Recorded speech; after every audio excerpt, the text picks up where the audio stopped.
Join বন্ধুরা, তোমরা দেখছো তোমাদের পিরিয়ড চলেন হ্যাচ ভোটার ফোর্স একাডেমি। তোমাদের সামনে যে অফিসিয়াল নোটিশের বিজ্ঞপ্তি দিয়েছিলাম তোমরা অন স্ক্রিন দেখতে পাচ্ছ। রাজ্যের পৌরসভায় নতুন নিয়োগ 2024 সেশনের নতুন নিয়োগের বিজ্ঞপ্তি প্রকাশ করছে। যারা এখানে ছেলে মেয়ে প্রত্যেকেই আবেদন করতে পারছো। নিজের রাজ্যের জেলায় জব পোস্টিং হবে। ভিডিওটি সম্পূর্ণ দেখে যদি এলিজিবল হও তাহলে অবশ্যই আবেদন করবে। যেখানে শিক্ষাগত যোগ্যতা মাধ্যমিক, উচ্চ মাধ্যমিক এবং স্নাতক এই তোমাদের করা রয়েছে যে কোনো শাখা থেকে, যে কোনো ইউনিভার্সিটি থেকে, তাহলে আবেদন করতে পারছো। কোনো রকম তোমাদের নলেজ আর লাগছে না, শুধুমাত্র শিক্ষাগত যোগ্যতা মাধ্যমিক, উচ্চ মাধ্যমিক, স্নাতক। যেখানে স্টার্টিং পয়েন্ট বেতন তোমরা 29,900 টাকা পেয়ে যাবে। নিজের রাজ্যে নিজের জেলায় জব পোস্টিং পাচ্ছ। এটা যেহেতু ভালো মানের বেতনে নিয়োগ করাচ্ছে, আমি বলবো ভিডিওটি দেখে যদি যোগ্য হও তাহলে অবশ্যই আবেদন করবে। প্রত্যেকের বোঝা গেছে। আর বারংবার করে রিকোয়েস্ট করা হচ্ছে, যারা চ্যানেলে নতুন চ্যানেলটি অবশ্যই সাবস্ক্রাইব করবে। সরাসরি অফিসিয়াল নোটিফিকেশন দেখে দেবো। অফিসিয়াল নোটিফিকেশন দেখে যে এলিজিবল হও তাহলে আবেদন করবে। প্রত্যেকের বোঝা গেছে। এটা হলো অফিসিয়াল নোটিফিকেশন। এই অফিসিয়াল নোটিফিকেশনে মেল ফিমেল প্রত্যেকেই আবেদন করতে পারছো। এখানে তোমাদের বলে রাখি, এখানে ওয়েস্ট বেঙ্গলে জব পোস্টিং পেয়ে যাবে নিজের রাজ্যে নিজের এলাকায়। আর এখানে যারা 10 পাস করছো তারা আবেদন করতে পারবে, আর যারা 9 পাস তারাও আবেদন করতে পারছো। যারা 12 পাস করছে যে কোনো শাখা থেকে তারাও আবেদনের যোগ্য। যারা স্নাতক পাস করবে তারাও আবেদন করতে পারবে। একটা হিউজ পরিমাণে বেতন রয়েছে। তোমরা যদি যোগ্য হও তাহলে অবশ্যই আবেদন করবে। যারা SC ST প্রার্থী রয়েছে তারা প্রত্যেকে কিন্তু সরকারিভাবে বয়সের ছাড় পেয়ে যাবে। তোমরা দেখতে পাচ্ছ তোমাদের ওয়েস্ট বেঙ্গলে যারা প্রার্থী তারা 5 বছরের ছাড়। তোমাদের যারা SC ST প্রার্থী তোমাদের দেখে দিচ্ছি, এখানে যারা SC ST প্রার্থী মানে শিডিউল কাস্ট শিডিউল ট্রাইব প্রার্থী তারা 5 বছরের ছাড়। আর যারা OBC A OBC B candidate তোমরা 3 বছরের ছাড় পেয়ে যাচ্ছ। প্রত্যেকে উল্লেখ করা রয়েছে। আর যারা তোমরা PW ক্যান্ডিডেট তাদের তোমাদের 45 বছর ছাড় তোমরা পেয়ে যাবে। তোমরা যারা যোগ্য তারা প্রত্যেকে আবেদন করতে পারো। এখানে একটা ভালো মানের যেহেতু হিউজ পরিমাণে স্যালারিতে নিয়োগ করা আছে, আমি বলবো যারা যোগ্য হবে প্রত্যেকেই আবেদন করবে। এখানে দেখতে পাচ্ছ যে শিডিউল কাস্ট এবং শিডিউল ট্রাইব, এই যে বাকি যে রয়েছে শিডিউল কাস্ট এবং শিডিউল ট্রাইব প্রার্থী, তোমরা যারা আদার স্টেট থেকে আবেদন করবে না, তোমরা যারা আদার স্টেট থেকে আবেদন করবে তাহলে তোমাদের জেনারেল ক্যান্ডিডেট হিসাবে তোমাদের আবেদন করতে হবে। এটুকু প্রত্যেকে মাথায় রাখবে। যখন তুমি আদার স্টেট থেকে আবেদন করছো তাহলে অবশ্যই তোমাদের জেনারেল ক্যান্ডিডেট হিসাবে আবেদন করতে হবে। তারপরে এখানে তোমাদের আবেদন গ্রহণযোগ্য হবে। যখন এখানে আবেদন করবে তোমাদের অবশ্যই কী আপলোড করতে হবে ডকুমেন্টস তোমরা দেখে নাও। এখানে educational qualification, age proof, caste certificate, PW যদি হয়ে থাকো তার PW ক্যান্ডিডেট সার্টিফিকেট লাগবে, অবশ্যই মার্কসবিন। এই সার্টিফিকেট তোমাদের কোনো প্রুফ এটা অনলাইনের মাধ্যমে প্রত্যেকেই আবেদন করতে হবে। যখন তুমি অনলাইনের মাধ্যমে আবেদন করবে তখন তোমাদের এডুকেশনাল কোয়ালিফিকেশন এবং এজ প্রুফ তোমাদের মাধ্যমিকের অ্যাডমিট কার্ড দিতে পারো। আর কাস্ট সার্টিফিকেট তোমরা যে কাস্ট থেকে বিলং করছো কাস্ট সার্টিফিকেট থাকলে দেবে, কাস্ট সার্টিফিকেট না থাকলে তোমাদের দেওয়ার কোনো প্রয়োজন নেই। যারা SC ST প্রার্থী বা OBC প্রার্থী থেকে বিলং করছো তাদের অবশ্যই কাস্ট সার্টিফিকেট থাকবে। আর যে PW ক্যান্ডিডেট সার্টিফিকেট না, তাদের কাছে PW ক্যান্ডিডেট সার্টিফিকেট থাকবে। এই সমস্ত 4টা ডকুমেন্টস তোমাদের আপলোড করতে হবে যখন তুমি আবেদন করবে, তবেই তোমাদের আবেদন প্রক্রিয়া সাকসেসফুল হবে। এইটুকু কিন্তু প্রত্যেকেই কিন্তু মাথায় রাখতে হবে। এখানে কিন্তু উল্লেখ করে দিয়েছে। এই অফিসিয়াল নোটিশটি আমাদের টেলিগ্রাম চ্যানেলে দেওয়া আছে, সেখানে ভিডিওর নিচে লিঙ্ক পেয়ে যাবে। প্রথম কমেন্ট সেকশনে টেলিগ্রাম চ্যানেল লিঙ্ক দেওয়া আছে, সেখানে যুক্ত হয়ে যাও। যুক্ত হয়ে যদি তোমার কোনো রকম প্রশ্ন থাকে আমাকে কমেন্ট করে জানাতে পারে। ভিডিওর নিচে কমেন্ট করে অবশ্যই জানাবে। আর এখানে তোমাদের দেখিয়ে দিচ্ছে, আর অফিসিয়াল ওয়েবসাইটের লিঙ্কও ভিডিওর নিচে কিন্তু পেয়ে যাবে। প্রত্যেকের বোঝা গেছে। যেহেতু এটা অফিসিয়াল নোটিশের বিজ্ঞপ্তি পাবলিশ করা হয়েছে 28/12/2023 এই অফিসিয়াল নোটিশের বিজ্ঞপ্তিটি পাবলিশ করা হয়েছে। এটা হলো অফিসিয়াল ওয়েবসাইট। এই অফিসিয়াল ওয়েবসাইটের মাধ্যমে নির্দিষ্টভাবে আগে প্রথমে রেজিস্ট্রেশন করতে হবে। রেজিস্ট্রেশন করার পর আবেদন করতে হবে। তোমাদের যদি আবেদন করতে কোনো রকম সমস্যা হয় অবশ্যই কমেন্ট সেকশনে কমেন্ট করে জানাতে পারো, অবশ্যই হেল্প করার চেষ্টা করো। এখানে তোমাদের নির্দিষ্ট ওয়েব ফর্মটি আগে রেজিস্ট্রেশন করবে, তারপরে তোমরা অনলাইনের মাধ্যমে আবেদন করবে। এখানে সিলেকশন প্রসেস কী রয়েছে, এখানে কিভাবে নিয়োগ করাবে সেটি দেখিয়ে দেবো। তোমাদের এখানে বলে রাখি, এখানে একটা যেহেতু ভালো মানের বেতনে নিয়োগ করেছে না, তাহলে অবশ্যই তোমরা আবেদন করতে পারো। এখানে তারপর দেখিয়ে দিচ্ছি, এটা হলো আবেদনের লাস্ট ডেট। তোমরা দেখতে পেয়ে যাবে তোমাদের লাস্ট ডেট। এটা পুরো থেকে রেজিস্ট্রেশন করতে হবে, অনলাইনের মাধ্যমে আবেদন করতে হবে। যেখানে অ্যাপ্লিকেশন লাস্ট ডেট দেখতে পাচ্ছ 7/2/2024, অর্থাৎ তোমাদের ফেব্রুয়ারি মাসের 7 তারিখে আবেদন শেষ 2024-এর। যে অনেক দিন সময় পাচ্ছ, এর মধ্যে তোমরা আবেদন করে দাও, যেহেতু একটা ভালো মানের পরিমাণের একটা হিউজ পরিমাণের স্যালারিতে নিয়োগ করেছে। এখানে তারপর দেখিয়ে দিচ্ছি অন স্ক্রিন। এখানে তোমরা দেখতে পেয়ে যাবে মডেল এক্সামিনেশন, তোমাদের সিলেবাস কী রয়েছে, রিক্রুটমেন্ট এবং সিলেবাস কীভাবে রিক্রুটমেন্ট এবং সিলেবাস কী রয়েছে দেখিয়ে দিচ্ছি। মডেল এক্সামিনেশন কীভাবে এক্সামিনেশন নেওয়া হবে সেটি তোমাদের বলেছে যে কলকাতা তোমাদের কিন্তু এক্সাম হবে, যেখানে তোমাদের এই রিটেন টেস্ট একটি দিতে হবে। রিটেন মাল্টি চয়েস প্রশ্ন থাকবে, 4টা প্রশ্ন থাকবে, এভাবে 4টা প্রশ্ন থাকবে। 4টা প্রশ্নের মধ্যে যেটি তোমাদের সঠিক উত্তর, সেই সঠিক উত্তরে গোল করতে হবে। এটুকু কিন্তু মাথায় রাখবে। যখন তোমাদের 2 টাইপের কিন্তু কোশ্চিন কোনো হবে, এখানে যেটা তোমাদের কোশ্চিন সেট হবে না, সেটা 2 টাইপের হবে। এটা 2 টাইপের কোশ্চিন সেট হবে। যেমন তোমরা WP কনস্টেবল বা তোমাদের WP কলকাতা পুলিশ, এভাবে কনস্টেবল 4 সেটের কোশ্চিন তৈরি করা হয়। মানে তোমার পিছনে 4 জন যদি বসে, তুমি 1 নম্বর, 2 নম্বর, 3 নম্বর, 4 নম্বর। আর এখানে না, এখানে শুধুমাত্র 2 নম্বর 2 ধাপের কোশ্চিন তৈরি করা হবে। তুমি যা পাবে তার 3 নম্বর ব্রেনশিট তোমার সাথে সেম কোশ্চিন মিলে যাবে। এটুকু কিন্তু মাথায় রাখবে। আর এখানে তোমাদের দেখে দিচ্ছি মাল্টি চয়েস কিন্তু কোশ্চেন থাকবে, যেখানে পার্সোনালি টেস্ট থাকবে। এখানে তোমাদের রিটেন এক্সাম দেবে প্রথমে, তারপর পার্সোনালি টেস্ট দিবে। এবার রিটেন এক্সাম যে রয়েছে, এই রিটেন এক্সাম কতর মধ্যে দেখে দিচ্ছি। রিটেন এক্সাম তোমাদের 100 নম্বরের প্রশ্ন থাকবে। 100 নম্বর থাকবে, প্রত্যেকটা প্রশ্নের মান 2। হয়তো একটা প্রশ্নের উত্তর ঠিক করলে এখানে তুমি 2 নম্বর পেয়ে যাবে, এখানে 2 নম্বর পাবে।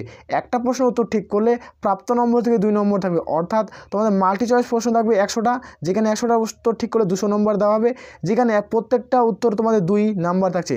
এটা ওয়েমার বেসড এক্সাম হবে। এখানে ওয়েমার বেসড এক্সাম দিতে হবে প্রত্যেকেই। আর এখানে নেগেটিভ মার্ক, এখানে একটা প্রশ্ন ভুল করলে 1 নাম্বার কেটে নেওয়া হবে। এখানে একটা প্রশ্ন ভুল করলে 1 নাম্বার কেটে নেওয়া হবে, এটুকু কিন্তু উল্লেখ করা হয়েছে। আর যেখানে দেখতে রং আনসার দিলে, মানে তুমি একটা প্রশ্ন ভুল করলে খাতায়, তাহলে তোমার প্রাপ্ত নম্বর 1 নম্বর কেটে নেবে। এটার উপরে যেখানে তোমাদের ইংলিশ অ্যান্ড তোমাদের টাইম, তোমাদের কত মিনিট টাইম দিয়েছে, এখানে তোমাদের 90 মিনিট সময় দেওয়া হয়েছে। এখানে 90 মিনিট তোমাদের সময় থাকবে। 90 মিনিট সময়ের মধ্যে তোমাদের কিন্তু কমপ্লিট করতে হবে, এক্সাম ফিনিশ করতে হবে। যেখানে ওয়েমার বেসড এক্সাম হবে, যেখানে তোমরা বাংলা এবং ইংলিশ ভাষায় 2 ভাষায় তোমরা এখানে পরীক্ষা দিতে পারবে। এখানে কোনো রকম কারোর সমস্যা হবে না। তারপরে দেখে দিচ্ছি, তারপরে দেখতে পাই যে তোমাদের পার্সোনালি টেস্ট যেটা রয়েছে, সেটা তো 40 মার্কের হবে। এটা 40 মার্কের পার্সোনালি টেস্ট হবে। এটা তো কলকাতা তোমাদের কাউন্সিল অফিসে, এই অফিসে তোমাদের নেওয়া হবে, যেখানে পার্সোনালি টেস্ট। এটা তোমাদের অফিসিয়াল নোটিশটি আমি দিয়ে দেবো টেলিগ্রাম, ওখানে দেখে নেবে। যেখানে তোমাদের উল্লেখ করা রয়েছে যে একটা ভ্যাকান্সির জন্য 4 জন ক্যান্ডিডেটকে ডাকা হবে। তোমার যখন ডকুমেন্টস, অরিজিনাল ডকুমেন্টস ভেরিফিকেশন হবে না, তখন একটা ক্যান্ডিডেট জন্য তোমাদের 4টা ক্যান্ডিডেটকে ডাকা হবে। এই 4টা ক্যান্ডিডেটের মধ্যে একজনকে সিলেকশন প্রসেস কিন্তু দেওয়া হবে। এখানে যারা ইউআর জেনারেল প্রার্থী রয়েছে, তাদের ক্ষেত্রে তোমাদের 45% মতো মার্কস লাগবে, যেখানে তোমাদের পার্সোনাল টেস্টে। আর যারা SC ST প্রার্থী রয়েছে, তাদের ক্ষেত্রে 35% মার্কস থাকলে তোমরা আবেদন করতে পারবে। এখানে প্রত্যেকে উল্লেখ করেছে। আর যখন তোমাদের ফাইনাল ম্যারিট লিস্ট তৈরি করা হবে না পার্সোনাল টেস্টের পর, তোমাদের অবশ্যই ফাইনাল ম্যারিট লিস্টে নাম থাকবে। যাদের অরিজিনাল ডকুমেন্টস থাকবে তাদেরই ফাইনাল ম্যারিট লিস্টে নাম আসবে। এখানে উল্লেখ করা রয়েছে, এখানে একবার চেক আউট করে নেবে। তারপরে এদিকে তোমরা দেখতে পেয়ে যাবে, এটা তোমাদের সিলেবাসের কোনো এখনও রুলস তোমাদের জারি করেনি। খুব দ্রুত অফিসিয়াল ওয়েবসাইট ভিজিট করবে, সেখানে পেয়ে যাবে। নাহলে আমাদের টেলিগ্রাম চ্যানেলে যুক্ত হয়ে যাও, সেখানে আমি তোমাদের প্রোভাইড করে দেবো। কোনো রকম কারোর সমস্যা হবে না। তারপর তোমাদের এখানে আবেদন যারা করবে, এখানে অ্যাপ্লিকেশন ফিস, প্রসেস ফিস তোমাদের কত দেবে। যারা ইউআর জেনারেল OBC প্রার্থী ক্যান্ডিডেট, তাদের ক্ষেত্রে 150 টাকা চার্জ লাগছে, এবং প্রসেসিং ফিস মিলে তোমাদের 200 টাকা কিন্তু চার্জ কাটাতে হবে। Processing fees 50 total. তোমাদের যারা ইউআর জেনারেল OBC ক্যান্ডিডেট, তাদের ক্ষেত্রে 200 টাকা কিন্তু চার্জ লাগবে, তাদের ক্ষেত্রে 200 টাকা। যারা SC ST প্রার্থী রয়েছে, তাদের ক্ষেত্রে SC ST PW ক্যান্ডিডেট, তাদের ক্ষেত্রে 50 টাকা চার্জ কাটাতে হবে। আর যারা আদার্স ক্যান্ডিডেট আবেদন করবে, দেখতে পাচ্ছ আদার্স স্টেট থেকে আবেদন করতে গেলে তোমাদের জেনারেল ক্যান্ডিডেট হিসাবে আবেদন করতে হবে।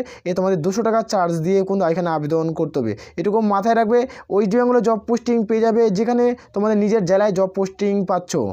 এটা হলো অফিসিয়াল নোটিশের বিজ্ঞপ্তি। এখানে দেখতে পাচ্ছ ওয়েস্ট বেঙ্গল মিউনিসিপ্যাল তোমাদের সার্ভিস কমিশনের মাধ্যম থেকে এই অফিসিয়াল নোটিশটি জারি করছে, যেটা হলো অফিসিয়াল নম্বরের মেমো নাম্বার। এখান থেকে চাইলে চেক আউট করতে পারো কোন কোন পদে নিয়োগ করেছে, সেটি তোমাদের দেখে দিই। তোমরা যে পদের ক্ষেত্রে কম বেশি প্রত্যেকেই যোগ্য, সে পোস্টগুলো দেখাবো। বাকি পদগুলো নিয়ে কোনো আলোচনা কিন্তু করবো না। প্রত্যেকের যে পোস্টগুলোতে কম বেশি প্রত্যেকেই তোমরা আবেদন করতে পারবে। প্রথমে দেখব অত্যন্ত একটা গুরুত্বপূর্ণ পদ, যেখানে তোমাদের সরকার পদে নিয়োগ করা হচ্ছে। এই সরকার পদের ক্ষেত্রে তোমাদের দেখিয়ে দিচ্ছি, এখানে লেভেল 3 অনুযায়ী স্যালারি পেয়ে যাবে, যেখানে স্টার্টিং পয়েন্ট তোমরা 20K প্লাস তোমরা সামথিং স্যালারি পাবে এই পদের ক্ষেত্রে। যেখানে তোমাদের সামথিংকে স্যালারি থাকছে, যেখানে তোমাদের 9 পাস, মানে 9 পাস যে সার্টিফিকেট থাকে সে অনুযায়ী তোমরা 9 পাস যারা করছো আর তাছাড়া পড়াশোনা করোনি, তারা এখানে আবেদন করতে হচ্ছে। যেখানে 18 থেকে তোমাদের 40-এর মধ্যে বয়স হতে হবে। এখানে বয়স ক্যালকুলেট করা হবে 01/01/2024 অনুযায়ী তোমাদের বয়স বয়স ক্যালকুলেট হবে। এর মধ্যে যদি তোমাদের বয়স হয়ে থাকে তাহলে এখানে তোমরা আবেদন করতে পারো। প্রত্যেকটা ক্যান্ডিডেটের ক্ষেত্রে এভাবে তোমাদের বয়স ক্যালকুলেট করা হবে। আর প্রত্যেকটা পদের ক্ষেত্রে যেখানে তোমাদের অ্যাডমিট কার্ড হিসাবে তোমরা তোমাদের এজ প্রুফ তোমাদের দেখাতে পারো, যে মাধ্যমিকের যে তোমাদের যত সার্টিফিকেট রয়েছে 5, 6, 7, 8, 9 তোমাদের যে কোনো একটা সার্টিফিকেট থাকে এজ প্রুফ হিসাবে, তোমাদের এই সার্টিফিকেটটি এখানে কিন্তু লাগবে। এখানে মার্কসবিন যারা 9 পাস করছো তারা প্রত্যেকেই আবেদনের যোগ্য। তারপরে দেখবো তো অত্যন্ত একটা গুরুত্বপূর্ণ পদ যেটা ক্লার্কের পদ, সেখানে দেখবো তোমাদের একটা ভালো মানের বেতনে নিয়োগ করা আছে, যেখানে লেভেল 6 স্যালারি রয়েছে। এখানে স্টার্টিং পয়েন্ট না, এখানে 27K স্যালারি পেয়ে যাবে। তোমরা স্টার্টিং পয়েন্ট 27K স্যালারি পেয়ে যাবে। যেখানে যে কোনো শাখা থেকে যে কোনো বিভাগ থেকে মাধ্যমিক পাস করলে এখানে আবেদন করতে পারছো। এখানে কোনো তার ছাড়া অভিজ্ঞতা কোনো চাওয়া, এখানে কোনো টাইপিং স্পিড অবশ্যই থাকতে হবে। তোমাদের 2 বছরে তোমাদের টাইপিং স্পিড কোনো জানা থাকতে হবে, তারপরে তোমরা যোগ্য। এখানে কোনো রকম সার্টিফিকেটের কোনো প্রয়োজন পড়ছে না। তোমাদের টাইপিং স্পিড থাকে, নলেজ থাকে, তাহলে আবেদন করতে পারছো। 18 থেকে 40-এর মধ্যে বয়স হতে হবে। এখানে এজ রিলেটেড তোমাদের কোনো মাধ্যমিকের অ্যাডমিট কার্ড মার্কসবিন যেখানে অরিজিনাল ডকুমেন্ট যখন ভেরিফিকেশন হবে। তারপরে দেখো অত্যন্ত একটা গুরুত্বপূর্ণ পদ যেখানে অ্যাসিস্ট্যান্ট পদে নিয়োগ করা আছে, যেখানে লেভেল 6 অনুযায়ী স্যালারি রয়েছে। এখানে তোমরা 27K স্টার্টিং পয়েন্ট স্যালারি পেয়ে যাবে। একটা ভালো মানের বেতনে নিয়োগ করা আছে। যে কোনো শাখা থেকে যে কোনো বিভাগ থেকে মাধ্যমিক পাস করা থাকলে আবেদন করতে পারছো। এখানে আর তাছাড়া কোনো অভিজ্ঞতার কোনো প্রয়োজন পড়ছে না। আমি যে পদগুলো নিয়ে আলোচনা করব কম বেশি তারা প্রত্যেকেই আবেদনের যোগ্য। এখানে তোমরা দেখতে পাচ্ছ 18 থেকে যে 40-এর মধ্যে বয়স হয়ে থাকে তাহলে আবেদনের যোগ্য। যেখানে 01/01/2024 অনুযায়ী তোমাদের বয়স ক্যালকুলেট করা হবে। এর মধ্যে যাদের বয়স হবে তারা প্রত্যেকেই এখানে আবেদন করতে পারছো। আর SC/ST প্রার্থীরা সরকারিভাবে প্রত্যেকটা পোস্টে এই 7 ধরনের পোস্টে নিয়োগ করেছে। 7 ধরনের পোস্টে SC/ST প্রার্থীরা তোমরা সরকারিভাবে তোমরা কিন্তু 5 বছরের ছাড় পেয়ে যাবে। আর যারা OBC প্রার্থী তারা কিন্তু সরকারিভাবে তোমরা কিন্তু বয়সের ছাড় কিন্তু পেয়ে যাচ্ছ 3 বছরে। এভাবে তোমাদের সরকারিভাবে বয়সের ছাড় রয়েছে। আর যখন তুমি আবেদন করবে তোমাদের অবশ্যই এজ রিলেটেড তোমাদের মাধ্যমিকের অ্যাডমিট কার্ড মার্কসবিন কিন্তু লাগবে। তারপরে তোমাদের দেখে নেব অত্যন্ত একটা গুরুত্বপূর্ণ পদ যেটা ইন্সপেক্টর পদে নিয়োগ করাচ্ছে। এখানে তোমাদের দেখে নেব ইন্সপেক্টর পদে নিয়োগ করেছে। যে কোনো শাখা থেকে যে কোনো বিভাগ থেকে উচ্চ মাধ্যমিক পাস করছো তাহলে এখানে কিন্তু হায়ার সেকেন্ডারি অর্থাৎ উচ্চ মাধ্যমিক পাস করা থাকলে আবেদন করতে পারবে। এখানে তাছাড়া কোনো অভিজ্ঞতা কোনো চাওয়া হয়নি। তোমার যদি কাজের ক্ষেত্রে কোনো এক্সপিরিয়েন্স থাকে তাহলে অবশ্যই দেবে, না থাকলেও তোমার আবেদন কিন্তু করতে পারবে। যেখানে 21 থেকে তোমাদের কিন্তু 40-এর মধ্যে বয়স থাকতে হবে। এর মধ্যে তোমাদের এজ রেট তোমাদের ক্যালকুলেট করা হবে। জানুয়ারি অনুযায়ী তোমাদের বয়স ধরা হবে 01/01/2024 অনুযায়ী। আর মাধ্যমিকে তোমাদের অ্যাডমিট কার্ড মার্কসবিন এখানে তো অরিজিনাল যে ডকুমেন্টস থাকে তাহলে একটা সিলেকশন প্রসেস তোমরা পেয়ে যাবে। তারপরে দেখে নেব ক্যাশিয়ার পদের ক্ষেত্রে তোমাদের দেখিয়ে দিচ্ছি যে সমস্ত পদ আবেদন করতে হয় সেই সমস্ত পদ নিয়ে আলোচনা করছি। যেখানে যে কোনো শাখা থেকে মাধ্যমিক পাস আর 2 বছরের কাজের অভিজ্ঞতা থাকতে হবে, কোনো সার্টিফিকেটের কোনো প্রয়োজন নেই। আর 21 থেকে তোমাদের বয়স 40-এর মধ্যে হয়ে থাকে তাহলে এখানে মধ্যে আবেদন করতে পারছো। এখানে 21 থেকে তোমাদের 40-এর মধ্যে বয়স হতে হবে। তারপরে তোমরা প্রত্যেকেই আবেদনের যোগ্য। 01/01/2024 অনুযায়ী তোমাদের বয়স ক্যালকুলেট করা হবে। আর মাধ্যমিকের অ্যাডমিট কার্ড মার্কসবিন। তারপরে দেখুন অত্যন্ত একটা গুরুত্বপূর্ণ পদ যেখানে অ্যাকাউন্টেন্ট পদে নিয়োগ করা হচ্ছে। এই পদের ক্ষেত্রে দেখে নেব লেভেল 6 স্যালারি। এখানে তোমাদের 30K স্যালারি থাকবে, মিনিমাম তোমাদের 30K স্যালারি থাকবে। যেখানে একটা ওয়েস্ট বেঙ্গলের রাজ্য সরকারের জব, নিজের রাজ্যে জব পোস্টিং পাচ্ছ। এইখানে যে কোনো শাখা থেকে যে কোনো গ্র্যাজুয়েট অর্থাৎ গ্র্যাজুয়েশন যে পাস করো তাহলে এখানে আবেদন করতে পারবে। এখানে কোনো রকম তাদের কাজের যদি অভিজ্ঞতা থাকে তাহলে অবশ্যই দেবে, কাজের অভিজ্ঞতা না থাকলেও তোমরা আবেদন করতে পারবে।